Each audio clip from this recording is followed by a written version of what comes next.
नमस्कार दोस्तों।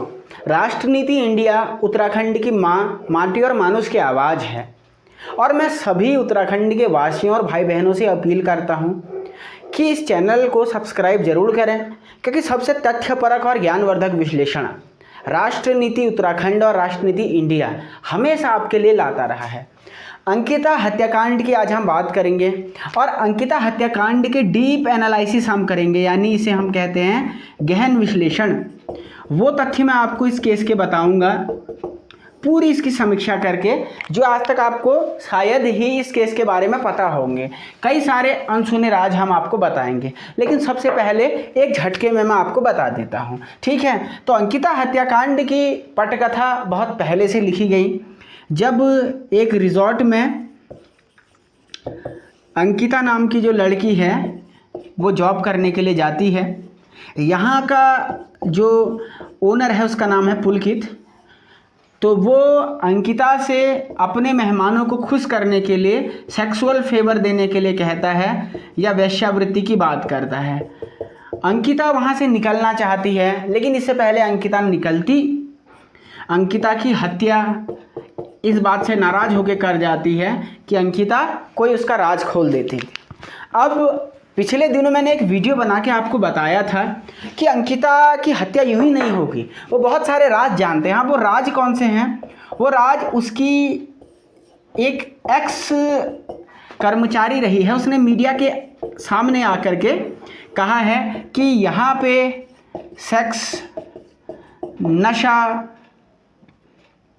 और भी बहुत सारी चीज़ें पहले से ही होती रहती थी, और उनको भी जब उन्होंने इस बात का विरोध किया तो निकाल दिया गया था।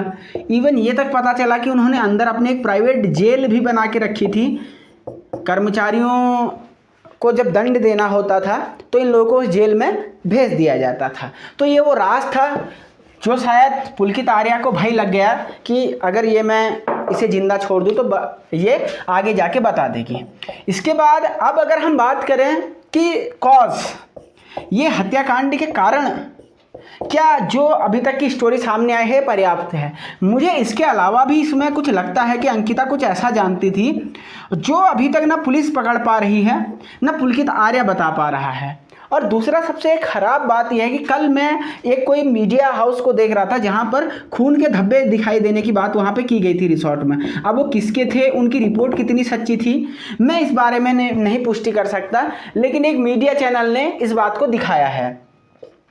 उत्तराखंड का ही मीडिया चैनल है, ठीक है। तो उसने इस बात को दिखाया कि रिसोर्ट में खून के धब्बे थे। अब वो किसके थे, कहाँ से आए, कैसे थे, इस बारे में हालांकि अभी तक कोई बात नहीं की गई है।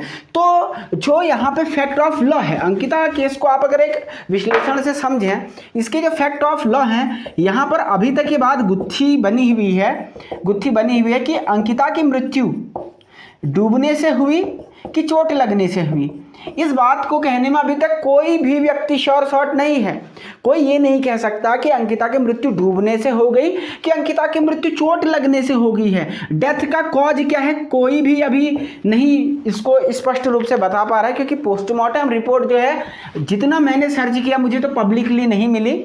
शायद वो चार्जशीट का हिस्सा बने, उनके परिवार को दिखा दी गई है, ऐसा वो लोग बोल रहे हैं। और दूसरा सबसे इम्पोर्टेंट फैक्ट यही है कि जो केस अभी तक चल रहा है, जो केस स्टडी अभी तक चल रही है, या जो फैक्ट सामने आए हैं, जिस थियरी पे पुलिस काम कर रही है, अंकिता आर्या ने जो बताया कि हमारी वहीं पे तात्कालिक रूप से झड़प हुई और उस झड़प में मैंने अंकिता को मार दिया, तो इसे आसानी से आईपीसी के सेक्शन 299 में ये लोग लेके आ जाएंगे, जिसे कल्पेबल होमिसाइड कहते हैं। इसके बारे में मैं आपको कल पढ़ा चुका हूँ कि हाफ मर्डर किसे कहते हैं। तो ये बंदा 10 साल में छूटने के कगार पे आ जाएगा। अब लोग कह रहे हैं फांसी, तो फांसी कैसे होगी ये मेरी आज तक समझ में नहीं आया, क्योंकि फांसी के लिए आपके पास एविडेंस क्या है, कैसे फांसी होगी? ये कहीं ना कहीं हो सकता है पुलिस वाले तो अभी ये कह दे कि ये चार्जशीट और जांच का हिस्सा है, हम अभी नहीं बता सकते। लेकिन ऐसा कौन सा सबूत यहाँ पे मिला हुआ है जो इसे rare of the rarest case में? आपको एक बात मैं यहाँ पे बताना चाहता हूँ इस केस की इन्वेस्टिगेशन पे जाने से पहले, कि कभी भी किसी बंदे को अगर फांसी की सज़ा होती है तो वो केवल एक आधार पे होती है, जब केस दुर्लभ से दुर्लभतम यानी रेयर ऑफ द रेयरेस्ट श्रेणी का आता है। तो यहाँ पर क्या आप तर्क देंगे? कितनी हत्याएं होती हैं एक दिन में भारत में? अगर national crime record bureau NCRB के आंकड़े देंगे तो सैकड़ों की संख्या में आपको हत्या मिलेगी। 100 से प्लस रोज हत्याएं हो रही हैं और तरह तरीके से होती हैं। तो कितनी सजाएं होती हैं फांसी की? शायद निर्भया का केस हुआ था, उससे पहले अफजल गुरु का, जो बहुत ही रेयर ऑफ द रेयरेस्ट थी, जिसमें मतलब जघन्यता की श्रेणी है। अगर जनता की भावनाएं इस केस से जरूर जुड़ी हुई है, लेकिन अदालत में कैसे आप इसको फांसी, और या फिर ऐसा कौन सा सबूत आपके पास है जो आप इसे फांसी तक लेके जाओगे? ये अभी तक मेरे समझ में एज ए लीगल एक्सपर्ट तो नहीं आया हुआ है। हाँ, लेकिन मैं इतना जरूर कहूँगा कि अगर पुलिस कह रही है, कल एक मैं इंटरव्यू और देख रहा था, एक IPS हैं पी रेणुका देवी मैडम, ठीक है, इन्होंने कहा कि हमने सारे एविडेंस जो हैं कलेक्ट किए हैं जो केस को मजबूत बनाएंगे। अब कितना मजबूत बनाएंगे कि हत्या को प्रूफ वो कर पाएंगी या उसे फांसी की सज़ा दिलवा पाएंगी? ये बहुत ही एक विचारणीय क्वेश्चन है। और क्या अगर फांसी नहीं मिलती है तो अंकिता को इंसाफ मिल पाएगा? ये बात यहाँ पे बहुत सोचने लायक है। आप लोग क्या दिमाग लगा रहे हैं अपनी ओर से भी मुझे बताइएगा। मुझे जो जो चीज़ें नई नई फाइंडिंग्स मिलती हैं मैं रोज़ आकर के आपके सामने एनालिसिस कर देता हूँ, ताकि आप लोग मीडिया की, देखिए हमेशा मेरा जो कोशिश रहे, मेरी कोशिश क्या है हमेशा कि आप फैक्ट पे बात करें। एक रोड पे चल के अंकिता को न्याय दो न्याय दो न्याय दो, उनको फांसी दो कहना अलग बात है, लेकिन तथ्यों पे बात करना। राष्ट्रनीति के दर्शक मैं चाहता हूं कि हमेशा फैक्ट पे बात करें। जब भी वो बात करें तो सामने वाले आपके सामने चुप हो जाए। तो हम हमेशा ऐसा ही विश्लेषण लेके आना चाहते हैं ताकि जो मेरे दर्शक हो नॉलेज से ओतप्रोत हो, उनको नॉलेज का पूरा ज्ञान हो। ये मेरी हमेशा आप लोगों से प्रयास रहेगी। तो देखिए, ऐसे चैनल को ग्रो करने में, आगे बढ़ने में आप ही को मदद करनी है।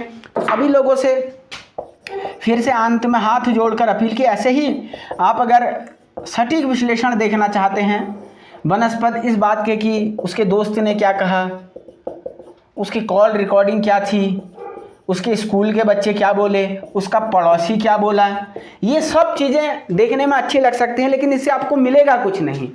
तो पुरानी कर्मचारी क्या बोली, मीडिया में दुनिया भर की बहस चल रही है, लेकिन सबसे सटीक केवल राष्ट्रनीति उत्तराखंड। तो प्लीज़ इस चैनल को आप सपोर्ट कीजिए और मैं आपको वादा करता हूँ हमेशा ऐसे ज्ञानवर्धक नॉलेजेबल विश्लेषण लगातार बिना रुके बिना डरे आप लोगों के लिए लेके आएंगे। और राष्ट्रनीति ने हमेशा अंकिता के लिए आवाज़ उठाई थी, लेकिन तथ्यों के बेस पे। आप लोगों से मैं जरूर कहूँगा कि राष्ट्रनीति हमेशा बात करता है, बात करना चाहता है, लेकिन तथ्यों के आधार पे। हम कभी ये नहीं चाहते कि हवा में कोई बात हो, हमारी बात दमदार होनी चाहिए। और जब आप हमारा विश्लेषण देखेंगे तो आपकी बातों में भी वो दम, वो तर्क, वो क्षमता विकसित हो जाएगी, जिससे आप कहीं पे भी अपने आप को रिप्रेजेंट कर सकते हैं। बहुत शुक्रिया, बहुत बहुत आप सभी लोगों का धन्यवाद। स्वस्थ रहिए, मस्त रहिए और देखते रहें राष्ट्रनीति इंडिया।